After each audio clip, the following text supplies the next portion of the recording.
নামের রেলগাড়িটা আর তো চলে না। কিরে এই জায়গায় বেরিয়েছ, বাসায় জানাইছ? না এখনো জানাই নেই। কে বেটা, জানাবি না বাসায়? আব্বা জানলে অনেক কষ্ট পাইবো। তখন কষ্ট তো- পাইলে এখন সত্যি কথা কইতে হইব না। আমি একটা সিদ্ধান্ত নিচ্ছি, আমি বাসায় কমু যে আমি পাস করছি। মিথ্যার জগতে আর কতদিন থাকবি? মিথ্যা কয়া তুই আজকে মিথ্যা কথা কবি, তোর আব্বা আবার আরো গ্রামের মানুষটা কইব, পরে পরে জানলে আরো হইছে বেশি কষ্ট পাইবো, তখন কি করবি? তাহলে এখন কি করুন?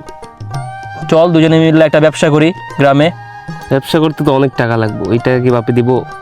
দিব না খেললে আমরা যে এখন এখন যদি মনে কর আমরা একটা ফেল নিয়ে আমরা যদি পড়ে থাকি, তখন তো আর এটা নিয়ে ভাবলে হইব না।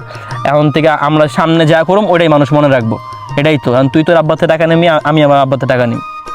হ্যাঁ আব্বুরে তাহলে কই। তা কয়া দেখ কি কয়, পরে আমার জানাইস, পরে দুজনে দুই বন্ধু একলগে মিললে একটা ব্যবসা করুম না। তাহলে কি ব্যবসা করতে চাস? আপাতত তো মনে কর একটা পুকুর লইতে চাইতেছি, গিয়া কিছু মাছ চাষ করলাম, যদি লাভবান হই তাহলে মনে কর সামনের বছর আরেকটা পুকুর লইলাম, আর এর পাশাপাশি কিছু মুরগি পালন করলাম, এই। হ্যাঁ তো তোর চিন্তা ভাবনা ভালো, তাহলে আমি বাসা বাপেরে কই।